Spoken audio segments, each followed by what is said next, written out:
Is that folk music that you play there? What is that? How do you call that folk music? I think it was Studs Terkel who asked Big Bill Brunzi, did he consider his blues music to be folk music? And Big Bill says, well, never heard no horses.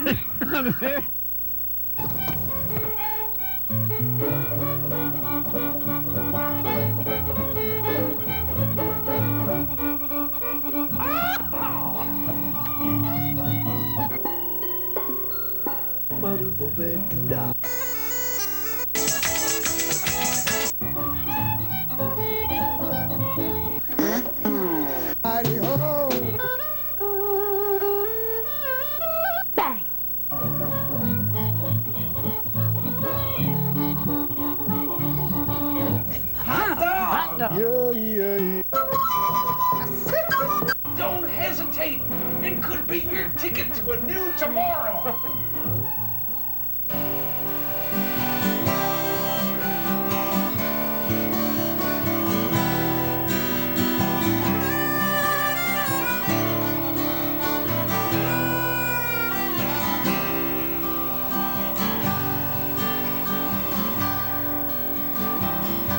When I was just a boy, there was my next door neighbor's name was Wayne Steele. He was like a local hero and football player, about 4 years older than me.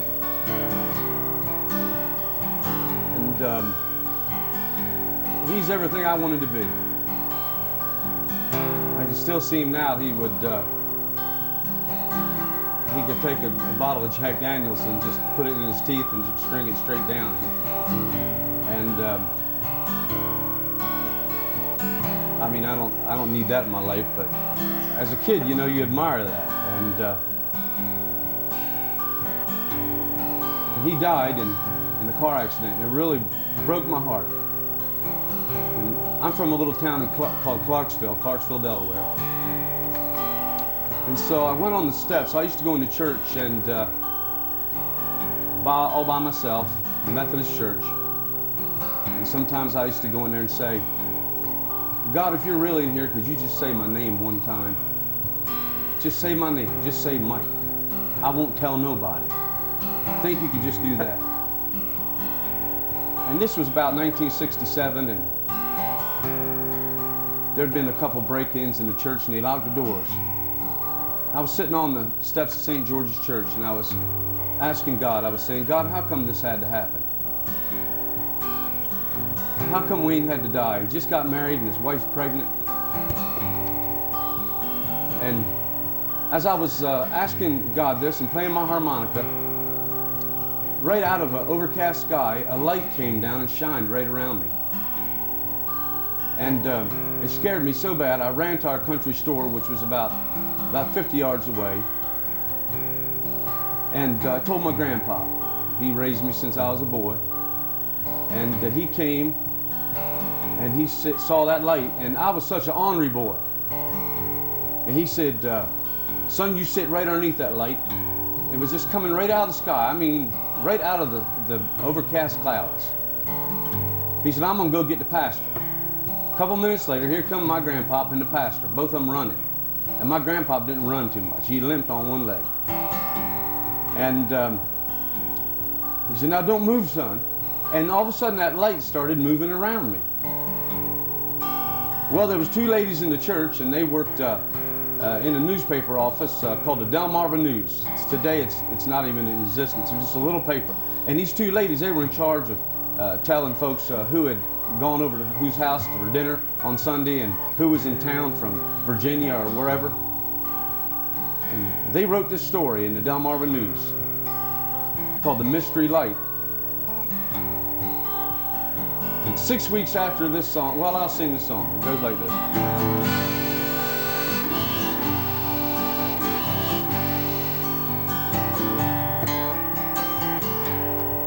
I was sitting on the steps of St. George's. I was sitting on the steps of St. George's, playing my harmonica. I was bending and choking all them blue notes, singing a song about my friend who'd been killed in an accident. His young wife, her now pregnant.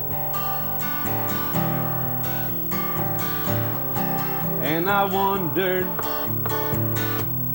yes, I wondered,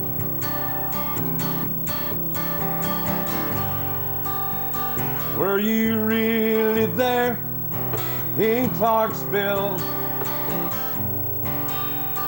Were you really there when the lights shine down? Were you really there?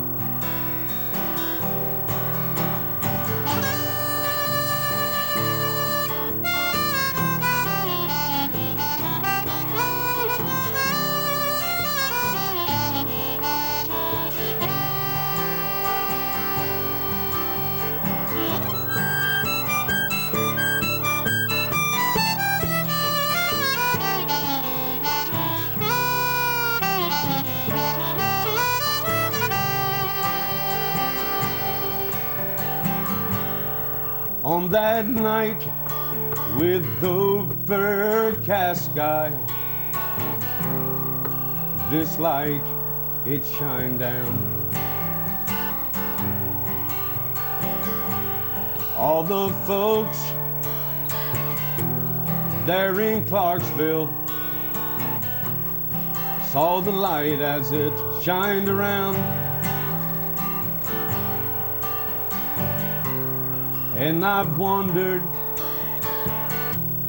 yes, I've wondered, were you really there?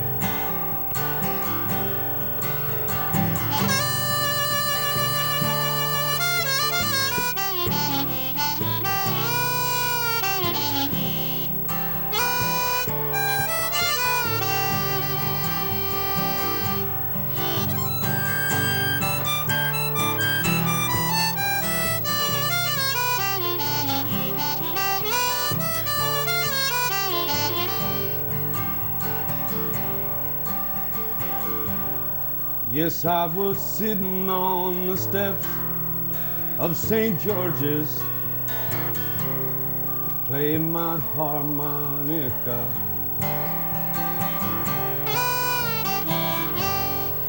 I was bending and choking all them blue notes, playing a song about my friend.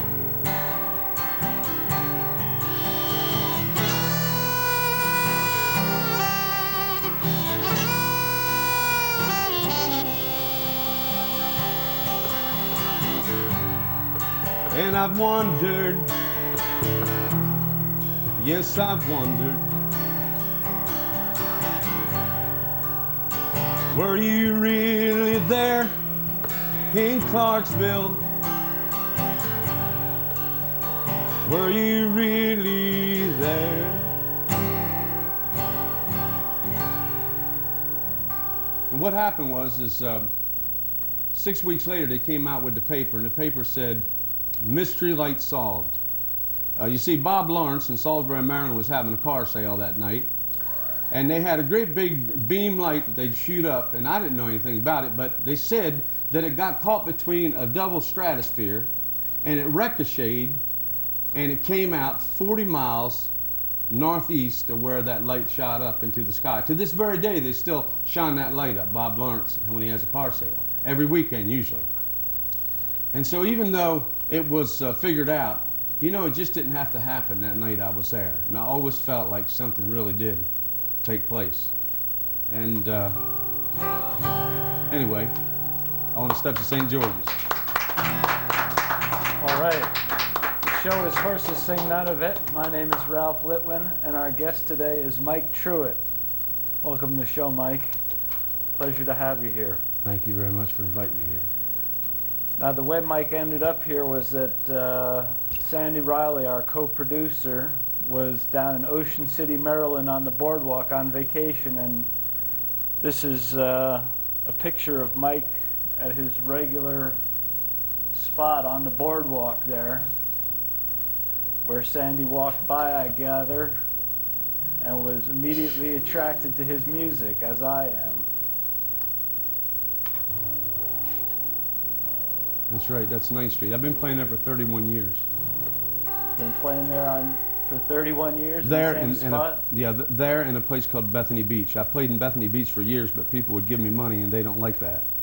And so I went to Ocean City, and they enjoy it in Ocean City. You got to get a license. It costs a lot, $1. And the mayor comes out every now and then, Mayor Matthias, and he sings with me. All right. So that's kind of a neat thing. And I rate all my songs. I do play some songs. I get Freebird every, at least 400 times a day. People ask me to do Freebird or Sweet Home Alabama, and it's made me hate Freebirds and Alabama, and not really, but this is a song that I wrote a verse in. A friend of mine, he come up with a verse, and I wrote the tune to it. Is that okay if I just play it? As long as it's okay with your friend. Yeah, it's okay with my friend. It's called Number 9 Wash Tub. I don't even know if he's still living.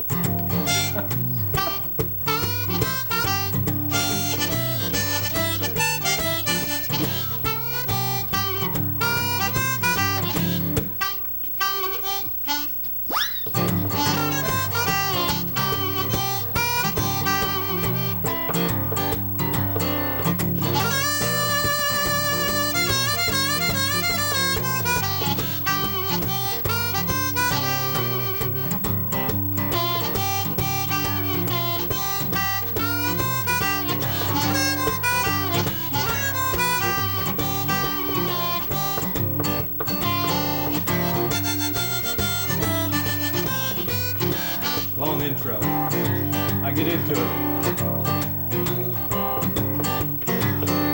Well, not too long ago, just a little while ago, I had a heart as dirty as a hog's big toe. Piles and piles of sin all about. The Lord came through and he shoveled it out. Well, I strapped my fiddle to a humpback ripperoy, hobbled my Maggie to a two-toed filly boy. Jesus makes me happy as a giggle grub. He washed my heart with his number 9 wash tub. And I left a ring around it.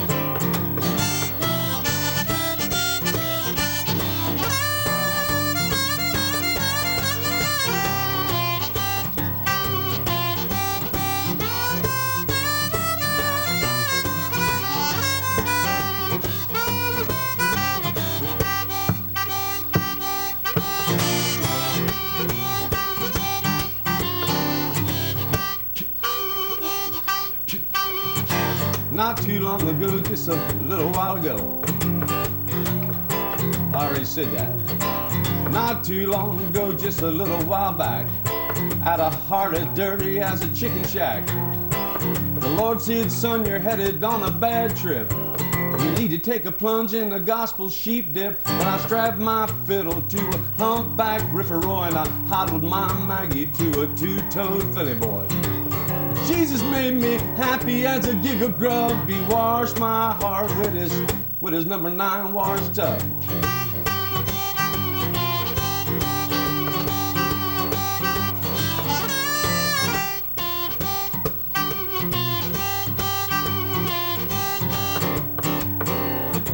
Just as sure as I'm a-sitting here, I had a heart as dirty as a hound dog's ear.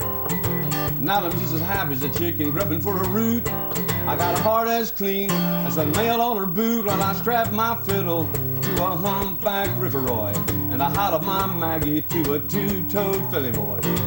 Jesus made me happy as a giggle grub. He washed my heart with his number 9 wash tub.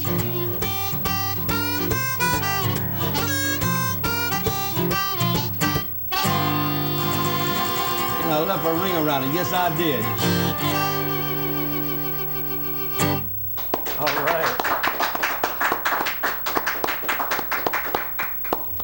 got a very distinctive harmonica sound, Mike. Thank you.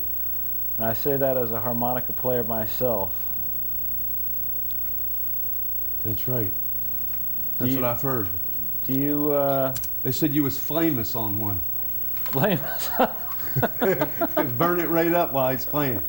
That's right. Yeah, the only thing I hate about this harmonica holder, sometimes it snaps down on your lips or something. But it's good for playing the harmonica while you're driving. Playing, eating ear corn, chicken leg, or if you're riding along. I remember one time I was playing a Baby Taylor while I was driving on Pack Country Road, and this police officer must have lived down that way.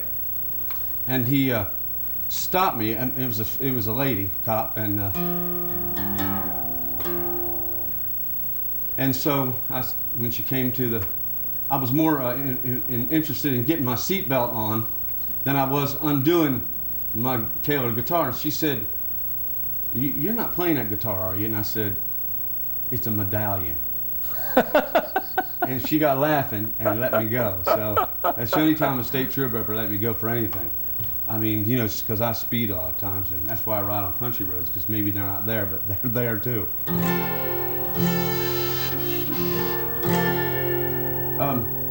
This is a song I play a lot of crazy songs. Some I make up on the spot. I like doing blues tunes on the boardwalk. People like that, like playing my slide. But I come up with these lines like one song I wrote called "You gotta have a big ugly woman to appreciate the one you got."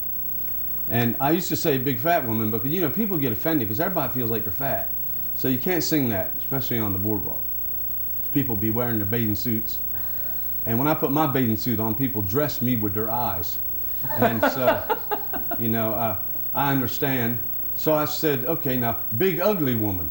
That's better because nobody claims ugly. A lot of people claim fat, but not ugly. And I think the window we look in most is the mirror. Most everybody. So let me tell you something way beyond belief is to kiss a big ugly woman who ain't got no teeth. That's what I call falling in love. And you need a big ugly woman to help you appreciate what you got. And if you got a big ugly woman, then she better be frying pan hot. So that's kind of like a little Shakespeare, you know. And I like coming up with that stuff, and people stop and listen, take pity on you. And I like playing a lot of the old traditional songs, like Hangman, Hanging from the Gallows Pole, which I found that's a really old song. House of the Rising Sun is one of my favorites. And I sing them, of course, I sing it a different way. And anyway, this song is called Beauty for Ashes. It comes out of the book in the Bible, Isaiah 61. It's a beautiful verse. It says, He gave me beauty for ashes. And that's, in alone, that's a story in itself.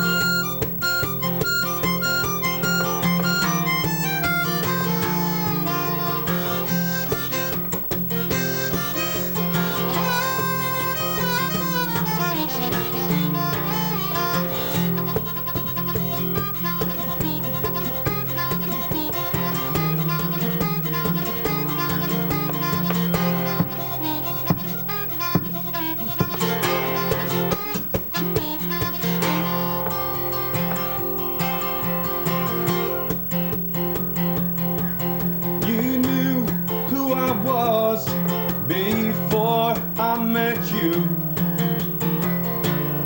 and you knew just what I do.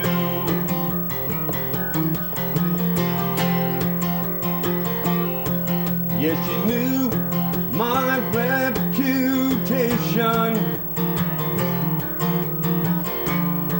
whether or not that I'd be true.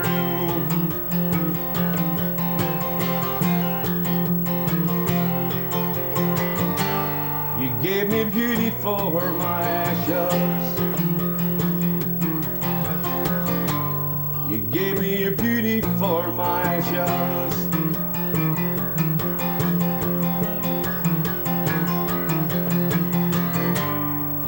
me a beauty for my ashes.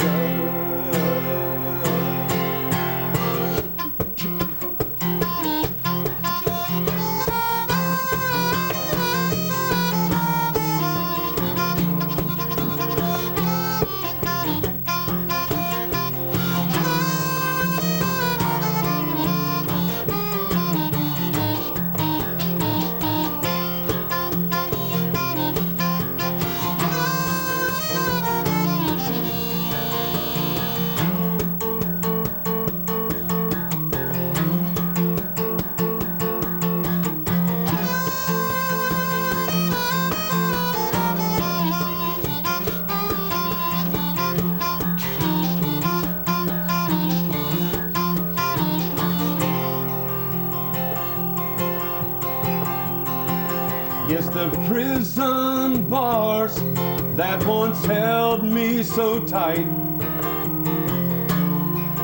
could never hold me so long. I hung my guitar on the willow tree, but they could not take away my song. You gave me beauty for all my ashes. You gave me beauty for my ashes. You gave me beauty for my ashes.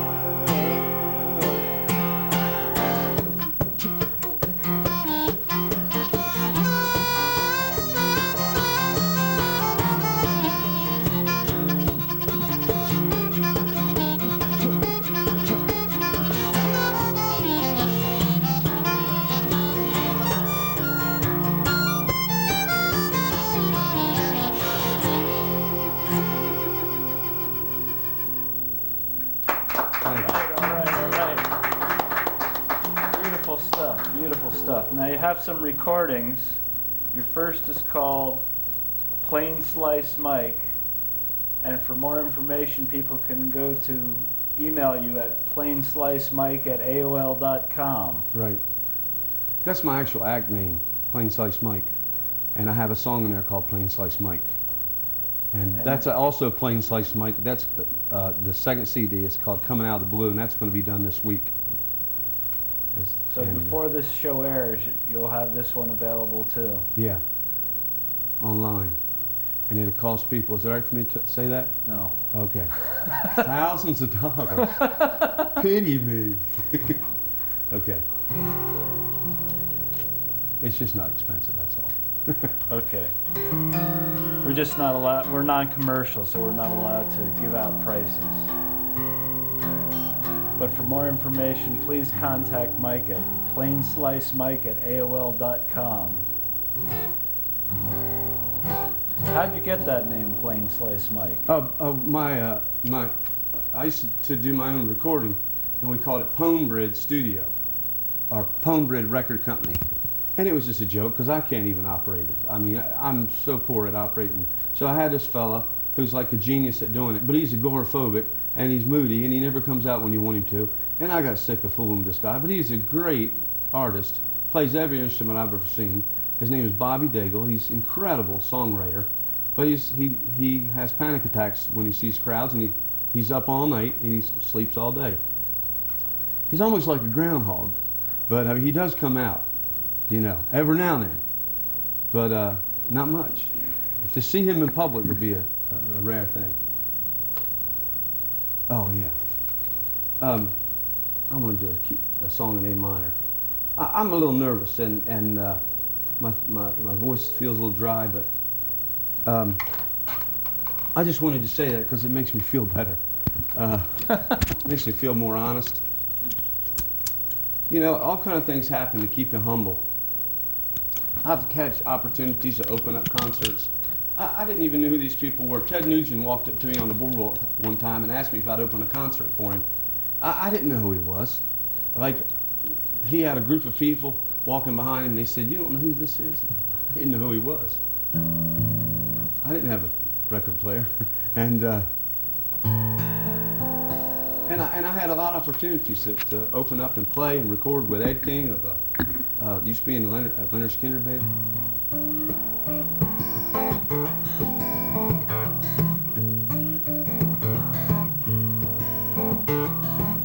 I like playing on the boardwalk in Ocean City. I play also in Inner Harbor in Baltimore sometimes, and also downtown where the fishing wharf is, in Annapolis.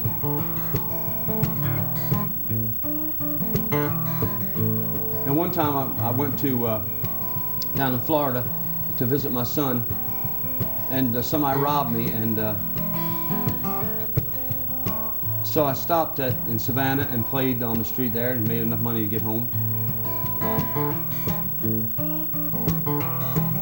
So it's you know, it's I'd like to do it for a full-time job, and I'm almost there. Anyway, this is a song called "Snatching All the Children from the Pits of Hell."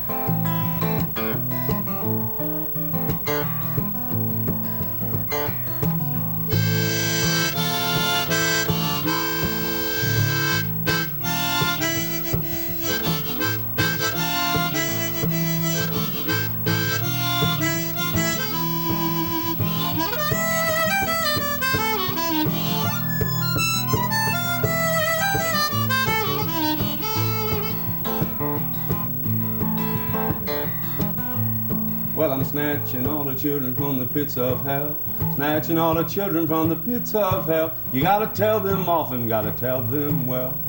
Snatching children from the pits of hell, snatching all the children from the pits of hell.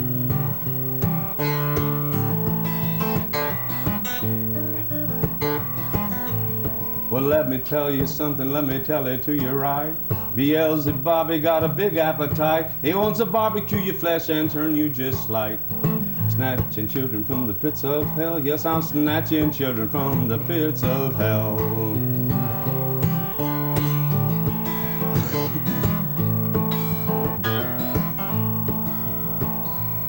Well, don't you laugh and think it's gonna be a big breeze when the skin drips off your body like grilled cheese. Please don't laugh and don't you sneeze. I'm snatching all the children from the pits of hell, snatching all the children from the pits of hell. Don't go there. Bad benefits.